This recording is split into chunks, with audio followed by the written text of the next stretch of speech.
നമ്മുടെ മോഹൻലാലിന് ഫാൽക്കെ അവാർഡ് കിട്ടിയപ്പോൾ വമ്പിച്ച സ്വീകരണങ്ങളും ആഘോഷങ്ങളും ഒക്കെ തിരുവനന്തപുരത്ത് നടന്നു. അങ്ങനെ ടെറിട്ടോറിയൽ ആർമിയുടെ ലഫ്റ്റനൻറ്റ് കേണലാണല്ലോ അദ്ദേഹം. അങ്ങനെയുള്ള ആഘോഷങ്ങളും ആരവങ്ങളും ഒന്നുമില്ലാതെ ഓപ്പറേഷൻ സിന്ദൂറിൽ മോഹൻലാൽ ഈ നമ്മുടെ വെള്ളിത്തിരയിൽ കാണിക്കുന്ന ആ അഭിനയത്തേക്കാൾ മഹത്തായ കർമ്മങ്ങൾ യുദ്ധരംഗത്ത് കാഴ്ചവെച്ചുകൊണ്ട് അവരുടെ മനസാന്നിധ്യം കൊണ്ടും വിവധി ധൈര്യം കൊണ്ടും പ്രത്യയ സ്ഥൈര്യം കൊണ്ടും ഇന്ത്യ എന്ന ഈ മഹാരാജ്യത്തെ ഭീകരവാദികളുടെ ക്യാമ്പുകളിൽ നിന്ന് രക്ഷിച്ച ചിലരുണ്ട്. വായ്ത്താരിയാട് പാടുന്നില്ലെങ്കിലും അവരിൽ ഏറെ പേർക്കും ഗലൻട്രി അവാർഡുകൾ രാഷ്ട്രപതി സമ്മാനിച്ചു ഏതാനും ദിവസങ്ങൾക്ക് മുമ്പ്. അവരാരൊക്കെയാണ്, അവരുടെ രോമാഞ്ചമണിയിക്കുന്ന രംഗങ്ങൾ ഏതൊക്കെയാണ്, അത് പറയാൻ നമ്മളോടൊപ്പം റോബിൻ മാഷുണ്ട്. റോബിൻ മാഷെ തുടങ്ങിക്കോളൂ. താങ്ക് യു ചേട്ടാ. ഈ ദിവസം നമുക്കിത് ഈ ഓപ്പറേഷൻ സിന്ദൂറിൻ്റെ നമുക്കറിയാം ധീരതയുടെയും കൃത്യതയുടെയും അവിസ്മരണീയമായ ഒരു ചരിത്രം 18 മിനിറ്റ് കൊണ്ട് അവരുണ്ടാക്കി, അല്ലേ? വളരെ കുറഞ്ഞ സമയം കൊണ്ട് തീർത്ത ആ അവിസ്മരണീയമായ ചരിത്രം. മഹാഭാരത യുദ്ധം പോലും 18 ദിവസം എടുത്തു. 18 മിനിറ്റാണ്. പക്ഷെ അതിനു മുമ്പ്, ആ 18 മിനിറ്റിന് മുമ്പ് ഉണ്ടായ തയ്യാറെടുപ്പുകൾ, ആ തയ്യാറെടുപ്പുകളെ കുറിച്ചൊക്കെ പല ചർച്ചകളും നമുക്ക് മുന്നിലുണ്ട്. പലരുടെയും പേരുകൾ നമുക്കറിയാം. ഇപ്പം ഈ സമ്പൂർണ്ണ വിവരങ്ങൾ ലോകത്തിന് മുന്നിൽ എത്തിയത് എങ്ങനെയാണെന്ന് ചോദിച്ചാൽ, ഇപ്പോൾ അവർക്ക് 5 മാസങ്ങൾക്ക് ശേഷം സർക്കാർ ധീരതയ്ക്കുള്ള പുരസ്കാരങ്ങൾ പ്രഖ്യാപിച്ചു. അപ്പോഴാണ് ചില പേരുകൾ, ഈ വീരന്മാരുടെ പേരുകൾ പുറത്തു വന്നത്. ആ പേരുകൾ പാൽക്കി ശർമ്മയെ പോലുള്ള മാധ്യമ പ്രവർത്തക, അത് അർണാബ് ഗോസ്വാമിയെ പോലുള്ള റിപ്പബ്ലിക് ടിവിയുടെ അമരക്കാരനായിട്ടുള്ള അവരൊക്കെ ചേർന്നിട്ട് പ്രോഗ്രാം ചെയ്യുമ്പോഴാണ് ആ പേരുകളൊക്കെ പുറത്തു വന്നത്. അവരൊന്നും ആരോടും പറയാറൊന്നുമില്ല, ഞങ്ങൾ ഈ സർക്കാർ സംവിധാനങ്ങളോ അല്ലെങ്കിൽ ഈ വീരന്മാരോ ഒന്നും ഞങ്ങളാണിത് ചെയ്തതെന്ന് പറയാറില്ല, അങ്ങനെ പറയുകയുമില്ല. പക്ഷെ ഈ പേര് നമ്മൾ അറിയുമ്പോൾ, അറിഞ്ഞ ശേഷം ആ വീരന്മാരുടെ പ്രവർത്തനങ്ങൾ, അവരുടെ പേരുകളൊക്കെ നമുക്ക് പ്രേക്ഷകരെ മുന്നിൽ എത്തിക്കേണ്ടതുണ്ട്. അവർക്ക് നമ്മൾ ആദരവ് അർപ്പിക്കേണ്ടതുണ്ട്. അപ്പോൾ അവരാരൊക്കെയാണെന്ന്, വായുസേനയുണ്ട്, നമ്മുടെ കരസേനയുണ്ട്, എല്ലാ സേനകളും, കരസേനയും വായുസേനയും ഒരുമിച്ച് ചേർന്നുകൊണ്ടാണ് ഈ പ്രവർത്തനം നടത്തിയത്. അപ്പൊ അവിടെ നാവികസേനയും ഉണ്ടായിരുന്നു, വ്യോമസേനയും പിന്നെ കരസേന പുറത്ത്, കറാച്ചിക്ക് പുറത്ത് ഉണ്ടായിരുന്നു. പ്രധാനമായിട്ടും ഇവർ ഒരുമിച്ചായിരുന്നു. 3 പേരും കോർഡിനേഷനോടുകൂടിയാണ്. ആ വീരന്മാരുടെ കഥകൾ, അസാമാന്യമായ ധീരതയുടെ കഥകളിൽ അവരാരൊക്കെയാണ് എന്നറിയുമ്പോഴാണ് അതില് ഗ്രൂപ്പ് ക്യാപ്റ്റൻ രഞ്ജിത് സിദ്ധു ആണ് ഒരാൾ. ഇന്ത്യൻ എയർഫോഴ്സിലാണ് അദ്ദേഹം. രാത്രിയുടെ മറവിൽ റഫാൽ ജെറ്റുകളുമായി ആകാശത്ത് നിന്ന് താഴേക്ക് ഇറങ്ങി, റഫാലുമായിട്ട് കുതിച്ച് ഒരു മേവൽ പക്ഷിയെ പോലെ ഇങ്ങനെ താഴേക്ക് ഇങ്ങനെ കുതിച്ചിറങ്ങി. എന്നിട്ട് ലഷ്കർ ഇ തോയ്ബയുടെയും ജെയ്ഷെ മുഹമ്മദിന്റെയും അവരുടെ മേധാവികൾ താമസിക്കുന്ന കേന്ദ്രങ്ങളെ സർജിക്കൽ സ്ട്രൈക്കിലൂടെ കൃത്യതയോടെ നശിപ്പിച്ചു കളഞ്ഞു. ഒപ്പം അദ്ദേഹം ടീമിന് മികച്ച നേതൃത്വവും ധൈര്യവും നൽകി. അസാമാന്യമായ ധൈര്യമാണ് ഈ പോകുന്നത്. നമുക്കിവിടെ ഇരുന്ന് പറയുമ്പോൾ ഈ 18 മിനിറ്റ് കൊണ്ട് നടന്ന ആ യുദ്ധം 18 മിനിറ്റ് കൊണ്ട് എല്ലാം അവസാനിച്ചു എന്ന് പറയുമ്പോൾ അവിടെ എന്താണ് നടന്നത്? ചിലപ്പം എൻ്റെ ഒരു വളരെ അടുത്ത ഒരു ഫ്രണ്ട്, ഒരു മേജറുണ്ട് അവിടെ. അപ്പം അദ്ദേഹം പിന്നെ ഈ വാർഫീൽഡിലുള്ള ആളാണ്. അപ്പൊ അദ്ദേഹം എന്നോട് പറഞ്ഞത്, അവിടെ ഇങ്ങനെ ഒരു യുദ്ധം നടന്നത് നമുക്ക് ചില വിവരങ്ങൾ കിട്ടുന്നു, അല്ലാതെ ഈ 18 മിനിറ്റ് കൊണ്ട് നടക്കുന്ന ഈ യുദ്ധമൊന്നും നമ്മളെല്ലാവരും കൂടെ പോയിട്ട് ഇങ്ങനെ പങ്കെടുക്കുകയല്ല. അപ്പൊ അവിടെ നടക്കുന്നത് എന്താണെന്നൊന്നും അപ്പുറത്തുള്ളവൻ അറിയണമെന്ന് പോലുമില്ല. പക്ഷെ ഇത് കഴിയുമ്പോഴാണ് ഇത് കഴിഞ്ഞിരിക്കുന്നു എന്ന് അറിയുന്നത്. അത്ര രഹസ്യവും കൃത്യവുമായിട്ടാണ് അവരത് ചെയ്യുന്നതെന്നുള്ളതാണ്. അപ്പോൾ ഇതിനകത്ത് അടുത്ത ആൾ ഗ്രൂപ്പ് ക്യാപ്റ്റൻ മനീഷ് അറോറയാണ്. അദ്ദേഹം എയർഫോഴ്സിലാണ്. ശത്രുവിന്റെ റഡാറുകൾ പതിയിരിക്കുന്നതിന്റെ നടുവിലൂടെ അദ്ദേഹം ഒറ്റയ്ക്ക് പ്രവർത്തിച്ചു. മിസൈലുകൾ അദ്ദേഹത്തെ പിന്തുടർന്നു. അദ്ദേഹത്തിന്റെ ഫ്ലൈറ്റിനെ, അദ്ദേഹത്തിന്റെ ഈ ഫൈറ്റർ ജെറ്റിന്റെ മിസൈലുകൾ വിടാതെ പിന്തുടർന്നു. എന്നിട്ടും അദ്ദേഹം ദൗത്യം പൂർത്തിയാക്കി. സ്വന്തം ജീവനേക്കാൾ മിഷന് പ്രാധാന്യം നൽകിക്കൊണ്ടാണ് അദ്ദേഹം ശത്രുസേനയെ തന്ത്രപരമായി കുഴപ്പത്തിലാക്കി ആക്രമണം നടത്തി. ഇന്റലിജൻസ് തന്ത്രമായി കണ്ണുവെട്ടിച്ചുകൊണ്ടാണ്, മിസ്ലീഡ് ചെയ്തുകൊണ്ട് കുഴപ്പത്തിലാക്കി കളഞ്ഞു അദ്ദേഹം. അടുത്തയാൾ ഗ്രൂപ്പ് ക്യാപ്റ്റൻ അനിമേഷ് പട്നിയാണ്. ഇദ്ദേഹം എയർഫോഴ്സിലാണ്. അപ്പോൾ അദ്ദേഹം പാകിസ്ഥാന്റെ നിരവധി ആക്രമണങ്ങളെ പ്രതിരോധിച്ചു. അദ്ദേഹം യൂണിറ്റ് സ്ഥിരമായി സ്ഥാനം മാറ്റിക്കൊണ്ടിരുന്നു, കബളിപ്പിച്ചുകൊണ്ടിരുന്നു പാകിസ്ഥാന്റെ റഡാറുകളെ. സ്വന്തം യൂണിറ്റിന് നഷ്ടം ഒട്ടും വരാതെ വൻ നാശനഷ്ടമാണ് അദ്ദേഹം ശത്രുവിന് ഉണ്ടാക്കിയെന്ന് പറയുന്നത്. ഗ്രൂപ്പ് ക്യാപ്റ്റൻ കുനാൽ കൾറയാണ് അടുത്ത ആൾ. എയർഫോഴ്സാണ്. വിമാനത്തിലെ സാങ്കേതിക തകരാറുകൾ ഉണ്ടായി. ഈ അറ്റാക്കിനിടയിൽ സാങ്കേതിക തകരാറുണ്ടായി. വിമാനം റീസ്റ്റാർട്ട് ചെയ്തു, സമനില വീണ്ടെടുത്തു, റീസ്റ്റാർട്ട് ചെയ്തു. മറ്റു ടീമുകൾക്ക് സഹായകരമായി മിഷൻ സമഗ്രമായി വിജയിപ്പിച്ചു. അത് കോർഡിനേറ്റ് ചെയ്തുകൊണ്ട് വിജയിപ്പിക്കുക ഉണ്ടായത്. വലിയൊരു അപകടകരമായ മുഹൂർത്തമാണ്. നമ്മൾ സിനിമയിലൊക്കെ കാണാറുണ്ട് യുദ്ധരംഗങ്ങളൊക്കെ. ഈ ഫ്ലൈറ്റ് പോകുന്നുണ്ടെങ്കിൽ അതിന്റെ നിയന്ത്രണം നഷ്ടപ്പെട്ടു പോകുമെന്നൊക്കെ പറയുന്നത് നല്ല മനസാന്നിധ്യം വേണ്ട ഒരു സിറ്റുവേഷനാണ്. അപ്പോൾ അങ്ങനെയാണ് ക്യാപ്റ്റൻ കുനാൽ കൽറ അത് വിജയിപ്പിച്ചത്. അടുത്ത ആൾ വിംഗ് കമാൻഡറായ ജോയ് ചന്ദ്രയാണ്. എയർഫോഴ്സിലാണ് അദ്ദേഹം.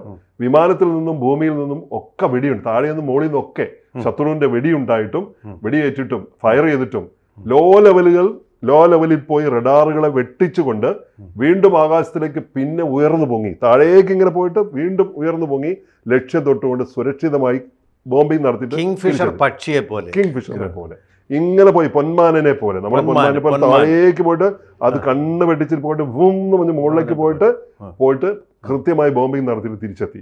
അടുത്ത ആൾ സ്ക്വാഡ്രൺ ലീഡർ സത്തുകുമാറാണ്. AF മിഷൻ പ്ലാനിംഗ് സെല്ലിലാണ് അദ്ദേഹം. തുടർച്ചയായി 2 അപകട സാധ്യതയുള്ള ഓപ്പറേഷനുകൾ അദ്ദേഹം വിജയകരമായി നടപ്പാക്കിയെന്നാണ് പറയുന്നത്. മിഷൻ പ്ലാനിങ്ങിൽ പ്രധാനപ്പെട്ട പങ്ക് അദ്ദേഹം വഹിച്ചു. ഈ ടോട്ടൽ മിഷൻ പ്ലാനിങ്ങിൽ അദ്ദേഹത്തിന്റെ ധൈര്യവും ശാന്തതയും ഒരു പ്രത്യേക പ്രശംസനീയമായിരുന്ന ആൾ. ഈ മനസാന്നിധ്യം ഒട്ടും നഷ്ടപ്പെടാതെ. അടുത്ത ആൾ സ്ക്വാഡ്രൺ ലീഡർ സിദ്ധാന്ത് സിംഗ് ആണ്. അപ്പോൾ അദ്ദേഹം ഇന്ത്യൻ വ്യോമസേനയിലാണ്. സിദ്ധാന്ത് സിംഗ് പ്രധാന ലക്ഷ്യങ്ങൾ കൃത്യമായ ആക്രമണം നടത്തി രാത്രി 12-ന് ശത്രു വിമാനത്തിന്റെ പരിധിക്കുള്ളിൽ അവരുടെ ലക്ഷ്യങ്ങളുടെ ആ പരിധിക്കുള്ളിൽ കടന്നുകൊണ്ട് അവരുടെ സർവൈലൻസിന്റെ അകത്ത് പെടാതെ റിഷൻ മാലിക് 2 പ്രധാന ലക്ഷ്യങ്ങൾ തകർത്ത് കളഞ്ഞു. അടുത്ത ആള് ഫ്ലൈറ്റ് ക്യാപ്റ്റൻ അശ്വീർ സിംഗ് താക്കൂറാണ്. ഈ താക്കൂർ ഇന്ത്യൻ വ്യോമസേനയാണ്. മഴ നിറഞ്ഞ കാർമേഘങ്ങൾ നിറഞ്ഞ രാത്രിയിൽ, കണ്ണു കാണാൻ പറ്റാത്ത രാത്രിയിൽ 2 വിമാനങ്ങളുമായി അദ്ദേഹം താഴ്ന്നു പറന്ന ആക്രമണം നടത്തി. വെടി ഏറ്റുകൊണ്ടിരിക്കുമ്പോൾ 2 വിമാനങ്ങൾ രാത്രിയിൽ 2 വിമാനങ്ങളുമായി 2 വിമാനങ്ങൾ ഒന്നിലിരുന്ന് മറ്റൊന്ന് നയിക്കുന്നുണ്ടാവും, അപ്പുറത്തെ ആളും ഉണ്ടാവും. അപ്പൊ അദ്ദേഹമാണ് അതിനെ ലീഡ് ചെയ്യുന്നത്. അപ്പൊ അങ്ങനെ ആഴത്തിലുള്ള താഴ്ന്നു പറന്ന ആക്രമണം നടത്തി. വെടിയേറ്റുകൊണ്ടിരിക്കുമ്പോഴും ലക്ഷ്യം കണ്ടേ മടങ്ങൂ.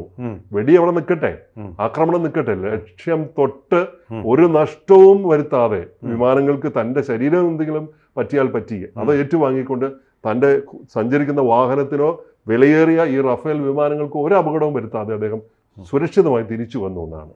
കരസേനയുടെ ഈ തന്ത്രപരമായ മുന്നേറ്റത്തിൽ ആരൊക്കെയാണ് ഇതിന് പിന്തുണ പ്രഖ്യാപിച്ചുകൊണ്ടുള്ള ആൾക്കാരിൽ കേണൽ കൊശൈൻ ഗ്ലാംബയുണ്ട്. അദ്ദേഹം റെക്കോർഡ് സമയം കൊണ്ടാണ് 2 യൂണിറ്റുകളെ മൊബിലൈസ് ചെയ്തു. വെടിയേറ്റ നിലയിലും തോക്കുകൾ മാറി മാറി ഉപയോഗിച്ചു.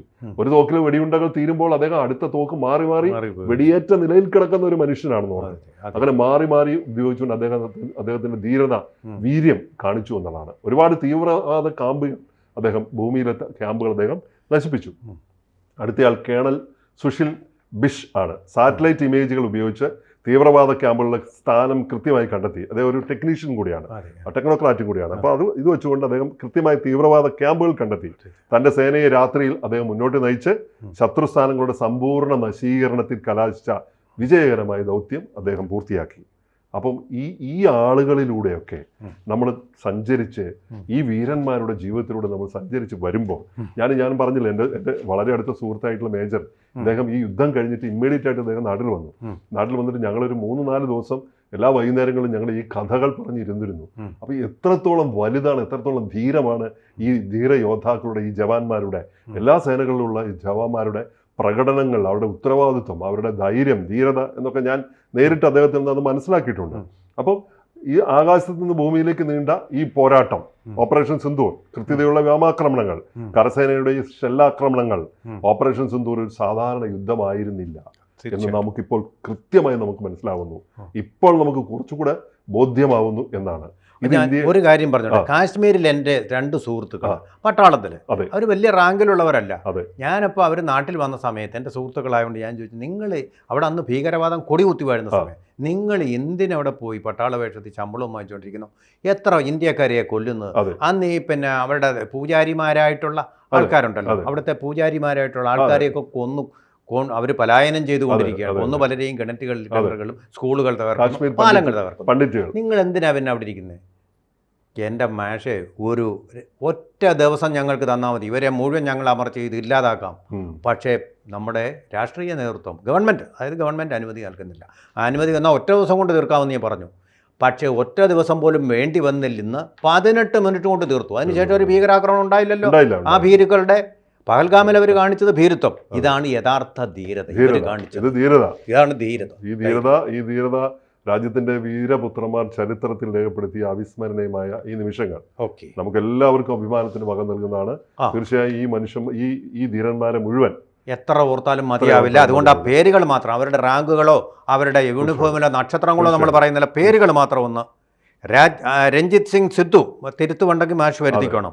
മനീഷ് അറോറ, അതുപോലെ തന്നെ അനിമേഷ് പട്ന, കുനാൽ കൽറ, നമ്മൾ പേര് തെറ്റിക്കാൻ പാടില്ലാത്ത ആൾ, കുനാൽ കൽറ.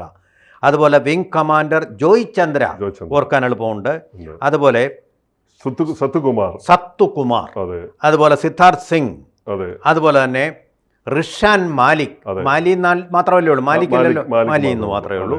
അതുപോലെ അശ്വേഷ് സിംഗ് താക്കൂർ, അതുപോലെ കേണൽ കൊഷൈൻ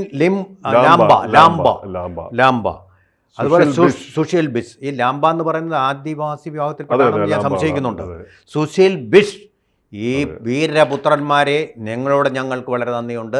നിങ്ങളെ ഞങ്ങൾ ഒരു കാലത്തും മറക്കുകയില്ല.